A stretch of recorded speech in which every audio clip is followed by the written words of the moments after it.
নমস্কার, আপনারা দেখছেন হাই নিউজ। আমি শ্রীপর্ণা রয়েছে আপনাদের সঙ্গে। শুরু করছি আজকের নিউজ টুডে। আর শুরুতেই দেখে নেব আজকের হেডলাইন্স।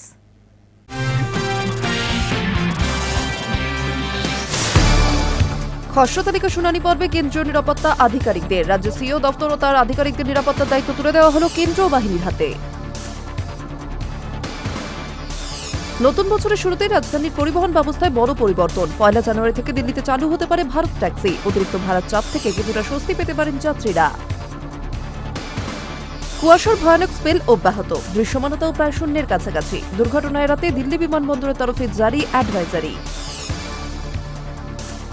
লোকসভায় পাস জি-রামজি বিল, প্রতিবাদে ওয়াকআউট বিরোধী সাংসদদের। পুরনো সংসদ ভবনের সামনে তৃণমূল কংগ্রেসের নেতৃত্বে রাতভর ধর্ণা বিরোধীদের।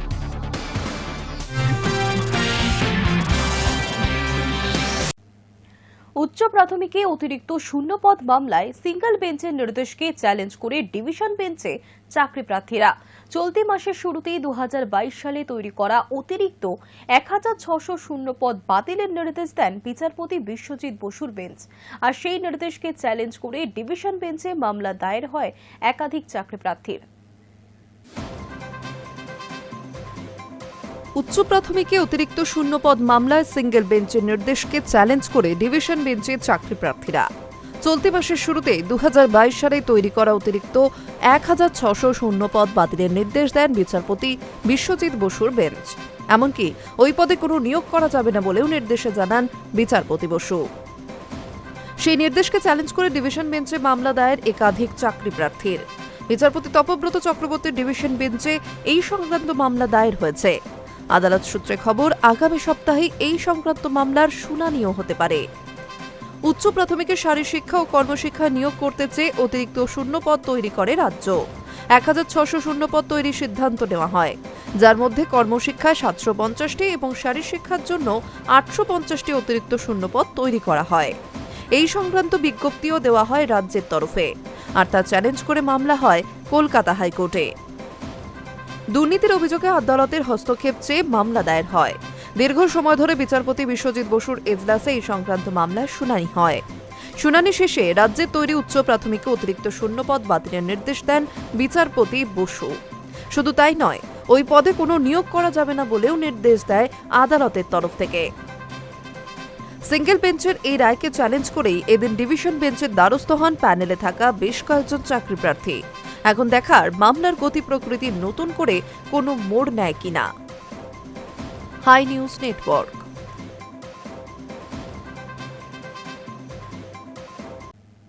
রাজ্য সরকার ও শিক্ষা দপ্তরকে না জানিয়ে রাজ্যের শিক্ষক শিক্ষিকাদের বিএলও হিসেবে নিয়োগ করা হয়েছে।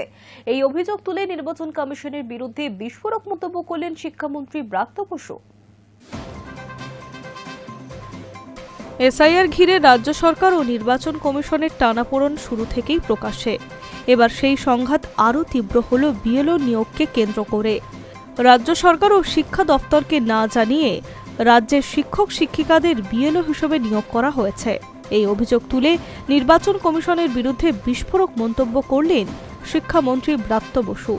তার দাবি, রাজ্যকে পাশ কাটিয়ে এভাবে কাজ করে ক্ষমতা কুক্ষিগত করার চেষ্টা করছে কমিশন। যদিও এই ব্যাপারে রাজ্যের সিইও বলেন, বিএলও নিয়োগে তো ইআরও স্তর থেকে হয়েছে এবং নিশ্চয়ই সেটা শিক্ষা দফতরকে জানিয়েই করা হয়েছে। এই আবহে সামনে চলে এসেছে মাধ্যমিক পরীক্ষার প্রশ্ন। আগামী 2 ফেব্রুয়ারি থেকে শুরু হচ্ছে রাজ্যের মাধ্যমিক পরীক্ষা, চলবে 12 ফেব্রুয়ারি পর্যন্ত। ওই সময় কমিশনের কাজে শিক্ষকরা যুক্ত থাকলে পরীক্ষার ব্যবস্থাপনার মারাত্মক সমস্যা হতে পারে। এই আশঙ্কা জানিয়ে সম্প্রতি নির্বাচন কমিশনকে চিঠি দিয়েছে মধ্যশিক্ষা পর্ষদ। পরীক্ষার সময় শিক্ষকদের ভোটের কাজ থেকে অব্যাহতি দেওয়ার অনুরোধ জানানো হয়েছে ওই চিঠিতে। পর্ষদের সেই অবস্থানকে পূর্ণ সমর্থন জানিয়েছে শিক্ষামন্ত্রী ব্রাত্য বসু। বলেন, এটা ক্ষমতাকে কুক্ষিগত করার মানসিকতা, রাজ্য সরকারকে এড়িয়ে চলা হচ্ছে।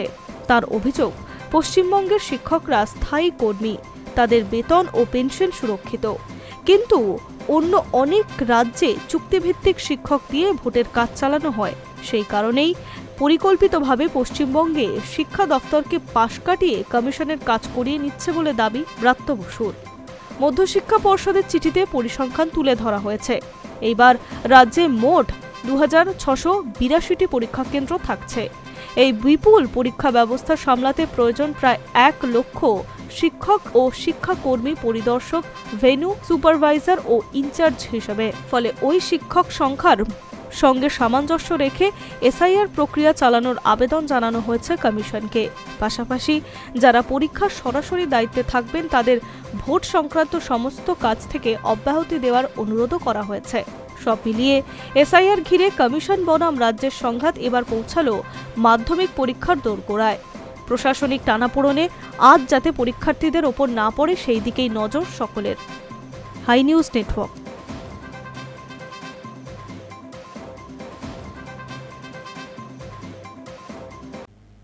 প্রকাশিত হয়েছে খসড়া তালিকা, পরের সপ্তাহে শুনানির সম্ভাবনা।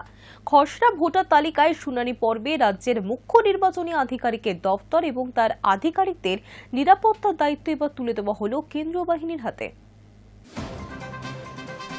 রাজ্য জুড়ে শুরু হতে চলা খসড়া ভোটার তালিকার শুনানি পর্বে রাজ্যের মুখ্য নির্বাচনী আধিকারিকের দফতর ও তার আধিকারিকদের নিরাপত্তার দায়িত্ব তুলে দেওয়া হচ্ছে কেন্দ্রীয় বাহিনীর হাতে।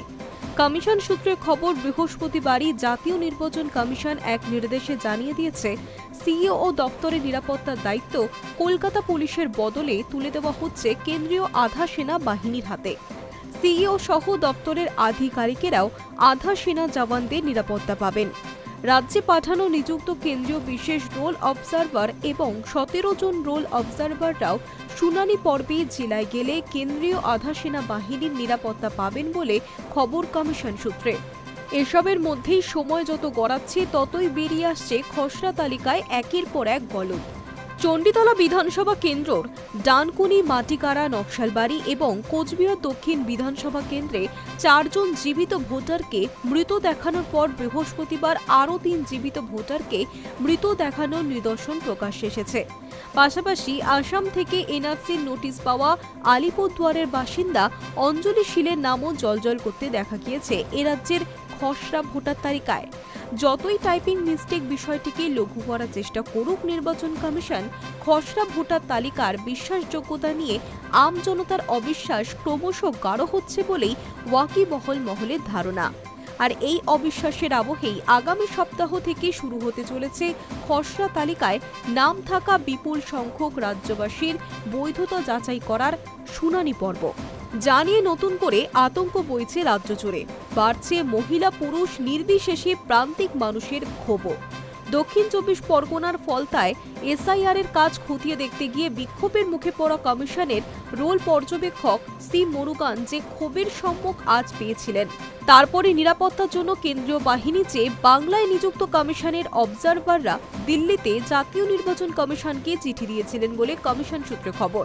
আর তারই ভিত্তিতে স্বরাষ্ট্র মন্ত্রকের যুগ্ম সচিব অনিল সুব্রমণিয়ামকে চিঠি পাঠান জাতীয় নির্বাচন কমিশনের সচিব সুজিত কুমার মিশ্র। চিঠিতে বলা হয়, পশ্চিমবঙ্গে এসআইআর প্রক্রিয়ার মাঝ পর্বে গত 24 ও 25 নভেম্বর ওই রাজ্যের সিইও কার্যালয়ের সামনে কিছু বিএলও এবং রাজনৈতিক দলের কর্মীদের ঘেরাওয়ের কারণে আইন শৃঙ্খলা পরিস্থিতি অবনতি এবং কার্যালয়ের আধিকারিক ও কর্মীদের নিরাপত্তার ক্ষেত্রে বড় ঝুঁকিপূর্ণ হয়ে দাঁড়িয়েছে। আসন্ন বিধানসভা ভোটের আবহে এই জাতীয় ঘটনা ফের ঘটার আশঙ্কা উড়িয়ে দেওয়া যাচ্ছে না। আর এই কারণেই সিইও কার্যালয়ে অবিলম্বে 24 ঘন্টার জন্য কেন্দ্রীয় বাহিনী মোতায়েন করা হোক। High news network.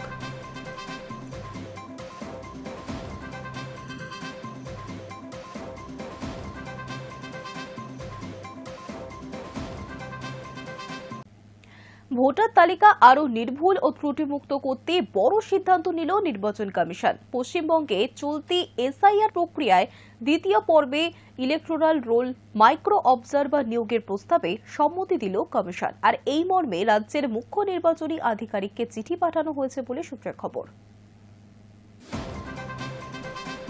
ভোটার তালিকাকে আরও নির্ভুল ও ত্রুটিমুক্ত করতে বড় সিদ্ধান্ত নিল নির্বাচন কমিশন। পশ্চিমবঙ্গে চলতি এসআইআর প্রক্রিয়ার দ্বিতীয় পর্বে ইলেকটোরাল রোল মাইক্রো অবজারভার নিয়োগের প্রস্তাবে সম্মতি দিল কমিশন। শুক্রবার এই মর্মে রাজ্যের মুখ্য নির্বাচন আধিকারিককে চিঠি পাঠানো হয়েছে। নির্বাচন কমিশনের তরফে জানানো হয়েছে, সংবিধানের 324-এর 6 অনুচ্ছেদ এবং ম্যানুয়াল অন ইলেকটোরাল রোলসের বিধি মেনেই এই সিদ্ধান্ত নেওয়া হয়েছে। মাইক্রো অবজারভার নিয়োগের ক্ষমতা সরাসরি রাজ্যের মুখ্য নির্বাচন আধিকারিকের হাতে দেওয়া হয়েছে। প্রসঙ্গত, বৃহস্পতিবার সিইওর দফতরে নিরাপত্তা সুনিশ্চিত করতে কেন্দ্রীয় বাহিনী নিয়োগ নিয়ে কেন্দ্রীয় স্বরাষ্ট্র মন্ত্রককে চিঠি দিয়েছিল কমিশন। তারপর শুক্রবার এই সিদ্ধান্ত নেওয়া হয়েছে, যা যথেষ্ট তাৎপর্যপূর্ণ বলেই মনে করা হচ্ছে। কারা হবেন মাইক্রো অবজারভার? কেন্দ্রীয় সরকারের গ্রুপ বি বা তার ঊর্ধ্বতন কর্মী, মূলত কেন্দ্রীয় পিএসইউ অর্থাৎ পাবলিক সেক্টর আন্ডারটেকিং এবং ন্যাশনালাইজড ব্যাংক এমপ্লয়ীদের থেকে এই মাইক্রো রোল অবজারভার নিয়োগ করতে হবে বলে সিইওকে চিঠিতে জানানো হয়েছে। এই বিষয়কে উল্লেখ করে বিরোধী দলনেতা শুভেন্দু অধিকারী একাধিক শুনানি পর্বের জন্য মাইক্রো রোল অবজারভার নিয়োগের দাবিও জানিয়েছিলেন। তিনি এটাও দাবি জানিয়েছিলেন যে মাইক্রো রোল অবজারভার যেন কেন্দ্র সরকারের কর্মীদের থেকে নেওয়া হয়। এক্ষেত্রে সেই দুটি দাবি মেনে নেওয়া হয়েছে বলে খবর। কি হবে তাদের দায়িত্বে? প্রথমত, ভোটার তালিকা তৈরির প্রতিটি ধাপে নজরদারি। দ্বিতীয়ত, বিএলওদের ডিজিটাইজ করা এনুমারেশন ফর্ম যাচাই।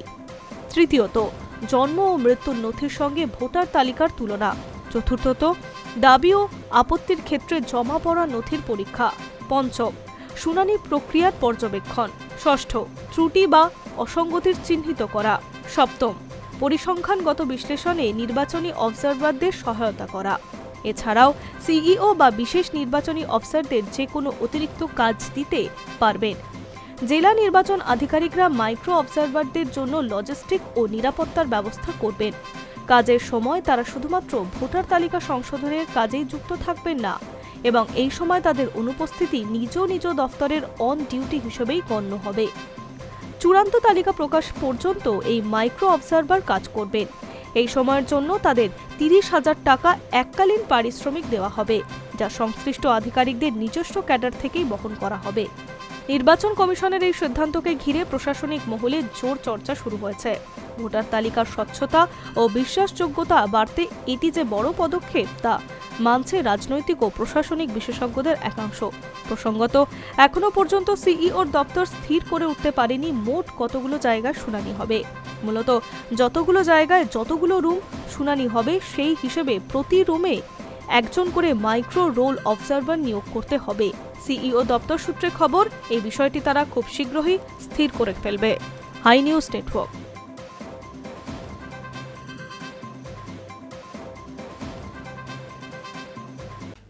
এসআইআর প্রক্রিয়ায় খসড়া তালিকা প্রকাশের পরই দেখা গিয়েছে সবথেকে বেশি নাম বাদ গিয়েছে মতুয়া প্রভাবিত বিধানসভা কেন্দ্রগুলিতেই। আর সেই কারণেই এসআইআর আবহে রানাঘাটে শনিবার জনসভা করতে আসছেন প্রধানমন্ত্রী নরেন্দ্র মোদী। 26-এর বিধানসভা ভোটকে সামনে রেখেই সেখানে বক্তব্য রাখবেন প্রধানমন্ত্রী। এসআইআর প্রক্রিয়ায় খসড়া তালিকা প্রকাশের পরেই দেখা গিয়েছে সবথেকে বেশি নাম বাদ গিয়েছে মতুয়া প্রভাবিত বিধানসভা কেন্দ্রগুলিতে। শুধুমাত্র রানাঘাট উত্তর পূর্ব ও রানাঘাট দক্ষিণেই 24,000 মতুয়ার নাম বাদ পড়ায় চাঞ্চল্য শুরু হয়ে গিয়েছে ওই এলাকায়। ফের উদ্বাস্তু হওয়ার আশঙ্কা ঘিরে ধরেছে তাদের। আর এতেই মতুয়া ভোট ব্যাংক নিয়ে আশঙ্কার মেঘ বঙ্গ বিজেপির ঘরে। এই এসআইআর-এর আবহে সেই রানাঘাটেই শনিবার জনসভা করতে আসছেন প্রধানমন্ত্রী নরেন্দ্র মোদী। 26-এর বিধানসভা ভোটকে সামনে রেখে সেখানে বক্তব্য রাখবেন প্রধানমন্ত্রী। আর বিজেপির মতুয়া ভোটও নির্ভর করছে এবার এই আবহে প্রধানমন্ত্রী কি বার্তা বা আশ্বাস দেন তার উপরে। রাজ্য বিজেপির লক্ষ্য রানাঘাটের তাহেরপুরের জনসভায় নাগরিকত্ব ও মতুয়াদের ভোটাধিকার নিয়ে সুনির্দিষ্ট কোনো বার্তা দিক প্রধানমন্ত্রী। আর তাই রাজ্য বিজেপির তরফে দেওয়া প্রধানমন্ত্রীর ভাষণে টকিং পয়েন্টের সিংহভাগই এসআইআর, মতুয়া ভোট এবং সিএ এর মাধ্যমে নাগরিকত্ব দেওয়ার বিষয়টি দেওয়া হয়েছে। গেরুয়া শিবির সূত্রে এমনটাই খবর। রাজ্যের সামগ্রিক পরিস্থিতির সঙ্গে এসআইআর ও মতুয়াদের নাগরিকত্বের বিষয়টি সবচেয়ে বেশি জোর দিয়ে মোদী তার ভাষণে বার্তা দেবেন, এমনটাই চাইছে রাজ্যের বিজেপি নেতারা। ওয়াকিবহল মহলের মতে আসলে এসআইআর-এর আবহে মতুয়া ভোট নিয়ে প্যাচে পড়েছে বিজেপি। যারা সিএএতে নাগরিকত্বের আবেদন করেছিলেন তাদের সুপ্রিম কোর্ট বলছে আগে নাগরিকত্ব পেতে হবে, তারপর ভোটের মর্যাদা মিলবে। আর এতেই এসআইআর প্রক্রিয়ায় মতুয়া সম্প্রদায়ের একাংশের মধ্যে দেখা দিয়েছে সংশয়। কার্যত প্রচণ্ড চাপে বিজেপিও। মতুয়াগড়ে ভোট চলে গেলে একাধিক আসন খোয়াতে হবে বিজেপিকেও। আর এই পরিস্থিতিতে মতুয়ার আবেগে শান দিয়েই খোদ প্রধানমন্ত্রী মোদীকে তাহেরপুরে সভা করানো হচ্ছে। একাংশের মতে ভোট ব্যাংক অটুট রাখতে উদ্বাস্তু ও মতুয়াদের জন্য বিশেষ প্যাকেজ ঘোষণা করতে পারেন প্রধানমন্ত্রী। Hi news network.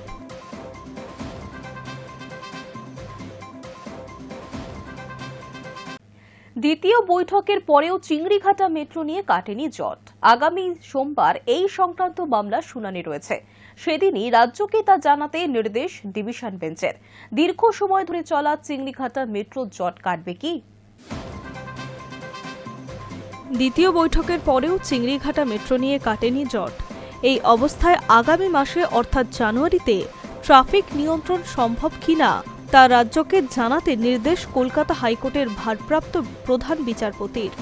আগামী সোমবার এই সংক্রান্ত মামলার শুনানি রয়েছে। সেই দিনেই রাজ্যকে জানাতে নির্দেশ ডিভিশন বেঞ্চের।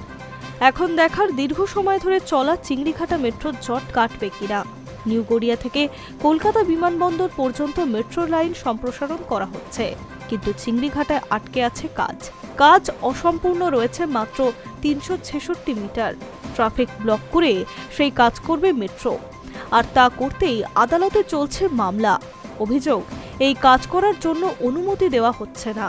এই নিয়ে একাধিকবার রাজ্য, কেন্দ্র, নির্মাণকারী সংস্থা, RVNL সহ একাধিক দফতরের সঙ্গে বৈঠক হয়েছে। এমনকি হাইকোর্টের নির্দেশে গত 17 ডিসেম্বর দ্বিতীয়বারের জন্য বৈঠকে বসেন সংশ্লিষ্ট দপ্তরের আধিকারিকরা। এরপরেও জট কাটেনি। শুক্রবার কলকাতা হাইকোর্টের ভারপ্রাপ্ত প্রধান বিচারপতি এজলাসে এই সংক্রান্ত মামলার শুনানি হয়। শুনানিতে নির্মাণকারী সংস্থা RVNL শুক্রবার আদালতে অভিযোগ করে জানায়, পুলিশ জানিয়েছে 2026 সালের ফেব্রুয়ারি মাসের কোনো এক সময় ট্রাফিক নিয়ন্ত্রণ করা যেতে পারে, কিন্তু মাত্র 3 দিন রাত 10টা থেকে সকাল 6টা পর্যন্ত ট্রাফিক নিয়ন্ত্রণ করলেই কাজ শেষ হয়ে যাবে বলে আদালতের দাবি। যদিও এক্ষেত্রে শুক্রবার রাজ্যের পাল্টা যুক্তি ছিল, দশকের পর দশক ধরে চলছে কাজ, ফেব্রুয়ারি পর্যন্ত অপেক্ষা করতে RVNL এর সমস্যা কোথায়। যদিও রাজ্যের এই যুক্তি খারিজ করে ভারপ্রাপ্ত প্রধান বিচারপতি বেঞ্চ স্পষ্ট নির্দেশ দেয়, জানুয়ারি মাসে ট্রাফিক নিয়ন্ত্রণ সম্ভব কিনা তা রাজ্যকে সোমবার জানাতে হবে। এখন দেখার এই বিষয়ে রাজ্য হাইকোর্টকে কি রিপোর্ট দেয়। High news network. কলকাতা পৌরসভার অধিবেশনে মিনি পাকিস্তান মন্তব্য ঘিরে তুমুল উত্তেজনা। বিজেপি কাউন্সিলর সজল ঘোষের কটাক্ষে ক্ষোভে ফেটে পড়েন মেয়র ফিরহাদ হাকিম। মিনি পাকিস্তান মন্তব্য ঘিরে কলকাতা পৌরসভার অধিবেশনে তুমুল উত্তেজনা ছড়ালো। বিজেপি কাউন্সিলর সজল ঘোষের কটাক্ষে ক্ষোভে ফেটে পড়েন মেয়র ফিরহাদ হাকিম। সভার মধ্যে দাঁড়িয়ে তিনি ঘোষণা করেন, তার বিরুদ্ধে ওঠা অভিযোগ প্রমাণিত হলে মেয়র পদ থেকে ইস্তফা দেবেন। অধিবেশন শেষে সাংবাদিকদের সামনেও সেই অবস্থান আরও এক ধাপ এগিয়ে নিয়ে গিয়ে তিনি বলেন, অভিযোগ সত্য প্রমাণিত হলে তিনি রাজনীতি ছেড়ে দেবেন। ঘটনার সূত্রপাত তৃণমূল কাউন্সিলর অরূপ চক্রবর্তীর পেশ করা একটি নিন্দা প্রস্তাবকে কেন্দ্র করে। প্রধানমন্ত্রী কর্তৃক বঙ্কিমচন্দ্র চট্টোপাধ্যায়কে বঙ্কিমদা বলে সম্বোধন এবং বন্দে মাতরম স্লোগান নিয়ে বিতর্কের প্রেক্ষিতে ওই প্রস্তাব আনা হয়। প্রস্তাবে রবীন্দ্রনাথ ঠাকুর ও বঙ্কিমচন্দ্র চট্টোপাধ্যায়ের উপর সাংস্কৃতিক আক্রমণের অভিযোগ তুলে তার প্রতিবাদে সবাইকে একজোট হওয়ার আহ্বান জানানো হয়। এর বিরোধিতা করে বক্তব্য রাখেন কলকাতার 50 নম্বর ওয়ার্ডের বিজেপি কাউন্সিলর সজল ঘোষ। শাসক পক্ষের হয়ে শেষ বক্তা হিসেবে বক্তব্য রাখতে উঠে বিজেপিকে কড়া ভাষায় আক্রমণ করেন মেয়র ফিরহাদ। তার বক্তৃতায় বলেন, ফজলুল হকের মন্ত্রিসভায় শ্যামাপ্রসাদ মুখোপাধ্যায় যোগ দিয়েছিলেন। পাকিস্তান চাওয়ার প্রশ্নে হিন্দু মহাসভা তাদের সঙ্গে হাত মিলিয়েছিল। এই মন্তব্যের পরই বিরোধী বেঞ্চ থেকেই সজল ঘোষ পাল্টা বলেন, আপনিও তো কলকাতার একটা অংশকে মিনি পাকিস্তান বলেছিলেন। এই মন্তব্যে তীব্র প্রতিক্রিয়া জানান মেয়র। সভা কার্যত উত্তাল হয়ে ওঠে। আঙুল উঁচিয়ে ফিরহাদ বলেন, যদি কেউ একটা ভিডিও বা বক্তব্য দেখাতে পারেন যেখানে আমি মিনি পাকিস্তান বলেছি, তাহলে আজই ইস্তফা দেব। আমি মুসলমান হতে পারি, কিন্তু আমার দেশ ভারত, পাকিস্তান আমার শত্রু। পরিস্থিতি সামাল দিতে নিজের আসন ছেড়ে মেয়রের কাছে যান তৃণমূল কাউন্সিলর ও রাসবিহারীর বিধায়ক দেবাশিস কুমার। পরে সাংবাদিকদের প্রশ্নের উত্তরে ফিরহাদ বলেন, এই ধরনের মন্তব্য তাকে ব্যক্তিগতভাবে আঘাত করে। তার দাবি, বাংলায় আগে এই ধরনের সাম্প্রদায়িক রাজনীতি ছিল না। তিনি বলেন, এই রাজনীতি দীর্ঘদিন টিকবে না। আমি সংখ্যালঘু না সংখ্যাগুরু সেটাই আসল নয়, আমাদের পরিচয় আমরা ভারতীয়। মিনি পাকিস্তান মন্তব্য নিয়ে যে বিতর্ক তৈরি হয়েছে তার উৎস নিয়েও মুখ খুলেছেন তিনি। পাকিস্তানের কোনো সংবাদপত্রে তার সাক্ষাৎকার প্রকাশিত হয়েছে, এই দাবি তিনি উড়িয়ে দিয়েছেন। ফিরহাদের কথায় তিনি উর্দু পড়তে জানেন না। অভিযোগ করেছেন, বাংলায় তো পাকিস্তানের পত্রিকা আসে না, গল্পের গরু গাছে তোলা হচ্ছে। দীর্ঘ সময় ধরে চলা হই হট্টগোলের পরে শেষ পর্যন্ত ৭০ নম্বর ওয়ার্ডের তৃণমূল কাউন্সিলর অসীম বসু আমি বাংলায় গান গাই গান গেয়ে বঙ্কিমদা সংক্রান্ত প্রস্তাবের উপর বিতর্কের ইতি টানেন। Hi news network.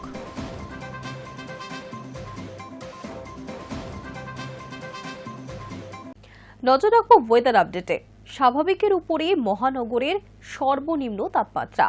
দক্ষিণে তাপমাত্রা কিছুটা বাড়লেও উত্তরে ভরপুর শীতের আমেজ। বড়দিনের আগে জাঁকিয়ে শীতের সম্ভাবনা তেমন নেই।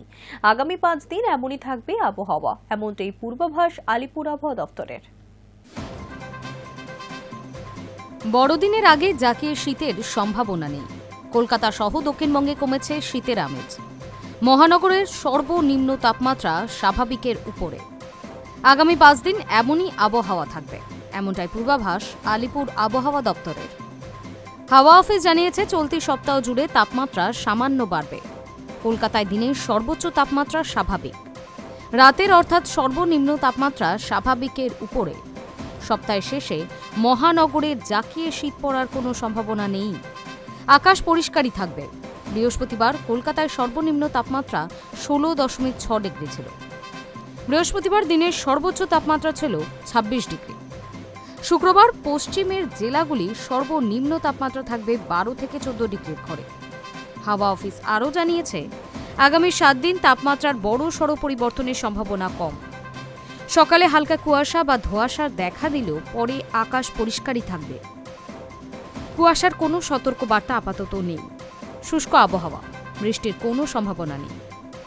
দক্ষিণে তাপমাত্রা কিছুটা বাড়লেও উত্তরে ভরপুর শীতের আমেজ। তাপমাত্রা স্বাভাবিকের কাছেই।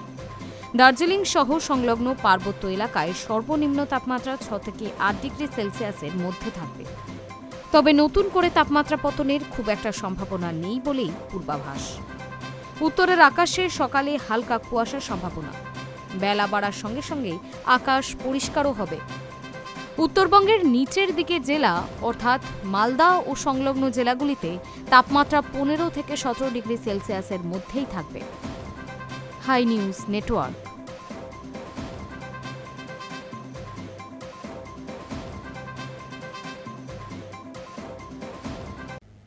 নিউজ টুডে এখনকার মতো এই পর্যন্তই। আরো অন্যান্য খবর দেখতে নজর রাখুন হাই নিউজে। নির্ভীক, নিরপেক্ষ।